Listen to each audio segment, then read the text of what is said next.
আউযুবিল্লাহি মিনাশ শাইতানির রাজীম। বিসমিল্লাহির রহমানির রহিম। ইয়া আইয়ুহাল্লাযীনা আমানু কুতিবা আলাইকুমুস সিয়ামু কামা কুতিবা আলাল্লাযীনা মিন ক্বাবলিকুম লাআল্লাকুম তাত্তাকুন। ওয়া ক্বালা রাসূলুল্লাহি সাল্লাল্লাহু আলাইহি ওয়াসাল্লাম মান সামা রমাদানান ঈমানান ইহতিসাবান গুফিরা লাহু মা তাকদ্দামা মিন যামবিহি। আল্লাহ রব্বুল ইজ্জা ওয়াল জালালের দরবারে লাখো কোটি শুকরিয়া আদায় করছি যে আল্লাহ রব্বুল আলামিন আমাদের জীবনের ভিতরে আল্লাহ তাআলা আরেকটা মাহে রমজান রাখার জন্য আল্লাহ তাআলা তৌফিক এনায়েত করেছেন। সেই জন্য মহান আল্লাহ রব্বুল ইজ্জা ওয়াল জালালের শিখানো ভাষা দিয়ে বলছি আলহামদুলিল্লাহ। 12টি মাসের মধ্যে শ্রেষ্ঠ মাস রমজানুল মুবারক।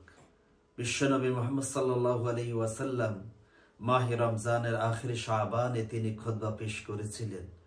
আর তিনি সেই খুতবায় বলেছিলেন, হে উপস্থিত জনগণ, আল্লাহ তাআলা আমাদের জন্য একটি মাস দান করেছেন, যে মাসটির নাম হচ্ছে মাহে রমাদান।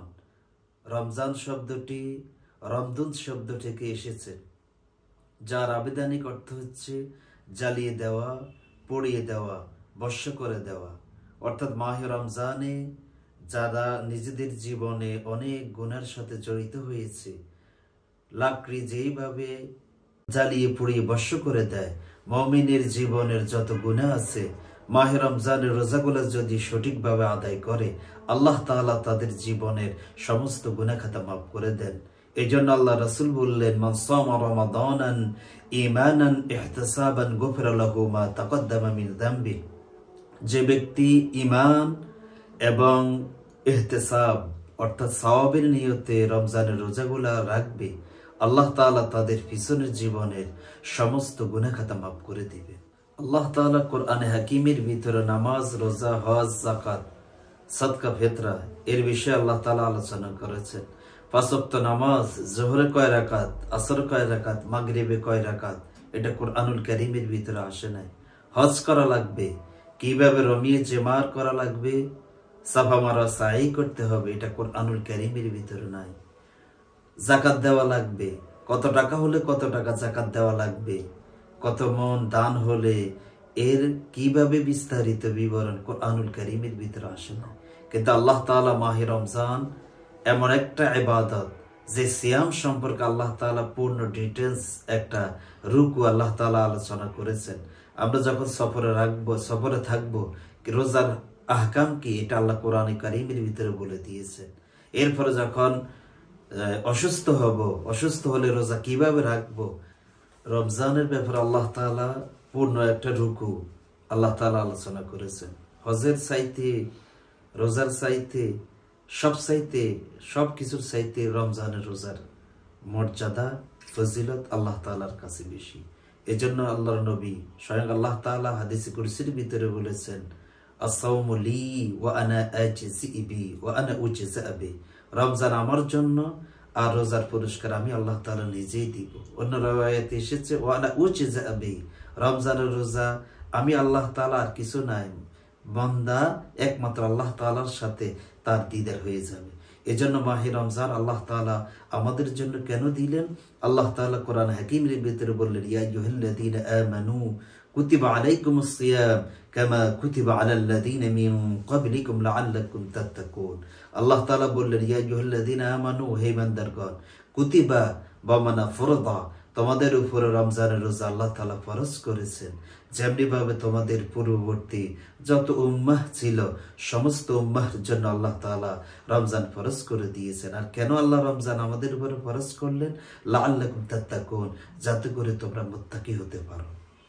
এখন এই তাকওয়ার একটা মূল শিক্ষা, আজকে যে বিষয়ে আমরা কথা বলছি, তাকওয়ার কি শিক্ষা?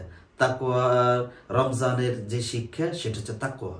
মানুষকে আল্লাহ তাআলা খোদাভীতি বানাবে, অর্থাৎ সর্বদাই আমার চলায় ফিরায়, উঠায় বসায়, আমার মননশীলতায় আল্লাহ তাআলা আমাকে পর্যবেক্ষণ করছেন, মনিটরিং করছেন, তিনি আমাকে দেখছেন। এটাই রমজানের 1 নম্বর শিক্ষা। হযরত আলী রাদিয়াল্লাহু তাআলা আনহুকে জিজ্ঞেস করা হয়েছে, তাকওয়া কয় জিনিসের ভিতরে? হযরত আলী রাদিয়াল্লাহু তাআলা আনহু তিনি বলছেন 4 জিনিসের ভিতরে তাকওয়া। এক হচ্ছে আল খাউফু মিনাল জালিল, আল্লাহ তাআলাকে না দেখে বিশ্বাস করা, এটা হচ্ছে তাকওয়া। আল আমালু বিত তানজিল, কোরআন অনুযায়ী জীবন পরিচালনা করা, এটার নাম হচ্ছে তাকওয়া। অর্থাৎ আমি আমার মন মতে চলবো না, আমি আল্লাহ তাআলার কোরআন হাকিম অনুযায়ী চলবো, এটাই তাকওয়া। এরপরে তাকওয়ার আরেকটা সংজ্ঞা হচ্ছে আল কানাআতু বিল কালিল, অল্পতে তুষ্ট। যে ব্যক্তি সামান্য কিছু পাওয়ার পরে, নেয়ামত পাওয়ার পরে এটাতে যখন শুকরিয়া আদায় করে, এটার নাম তাকওয়া। আল ইস্তিআদাদ বিল ইয়াউমির রাহিক, আমরা এই দুনিয়াতে থাকার জন্য আসি নাই, আমাদেরকে একদিন আল্লাহর কাছে যাওয়া লাগবে, অর্থাৎ জবাবদিহিতামূলক জীবন। এই 4 জিনিসের ভিতরে তাকওয়া। তো আল্লাহ তাআলা আমাদের সকলকে এর মাহে রমজানের মূল যে শিক্ষাটা আল্লাহর ভয়, আমাদের জীবনের প্রত্যেকটা পরতে পরতে যেন আল্লাহকে ভয় করতে পারি। আর মাহে রমজানে আল্লাহ তাআলা দামি বানিয়েছেন আল্লাহর কোরআনুল কারীমের কারণে। এজন্য আল্লাহ তাআলা বললেন, শাহরু রমাদান আল্লাযী উনজিলা ফীহিল কুরআন হুদাল লিন-নাস ওয়া বায়িনাতিন মিনাল হুদা ওয়াল ফুরকান। আল্লাহ তাআলা মাহে রমজানে কোরআনুল কারীম নাজিল করেছেন। আর এই কোরআনুল কারীম এই মাসে নাজিল করার কারণে এই মাসটার দাম আল্লাহর কাছে বৃদ্ধি পেয়েছে। যেই রাতে আল্লাহ তাআলা কোরআনুল কারীম নাজিল করলেন, সেই রাতটা কদর রাত্রে আল্লাহর কাছে বিবেচিত হয়েছে। যেই নবীর উপরে আল্লাহ তাআলা কোরআন নাজিল করলেন, সেই নবী সমস্ত নবীদের সেরা নবী হয়েছেন।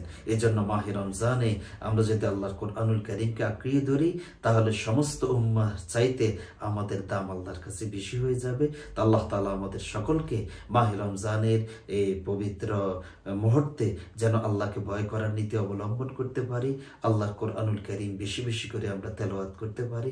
শুধু কোরআন তেলাওয়াত, আফালা ইয়াতাদাব্বারুনাল কোরআন, কোরআন শুধু তেলাওয়াত নয়, কোরআন শিখবো, এরপর কোরআন অনুযায়ী আমল করব, কোরআন অনুযায়ী নিজের জীবন, ব্যক্তি, পরিবার, আমাদের code of life, way of life, Nizam হায়াত হিসাবে, অস্তবল হায়াত হিসাবে আল্লাহর কোরআনুল কারীম আমরা অনুশীলন করব। আল্লাহ তাআলা আমাদের সকলকে তাকওয়া এবং কোরআন এবং কিয়ামুল লাইল এবং তারাবি সব কিছু দিয়ে যেন আল্লাহর নৈকট্য হাসিল করতে পারে। আল্লাহ তাআলা যেন আমাদের সকল ভাই এবং বোনদেরকে আমল করার তৌফিক এনায়েত করুক। হাদা মা ইনদি ওয়া ইলমু ইনদাল্লাহ, আলাইহি তাওয়াক্কালতু ওয়া ইলাইহি উনীব। আসসালামু আলাইকুম ওয়া রাহমাতুল্লাহি ওয়া বারাকাতুহু।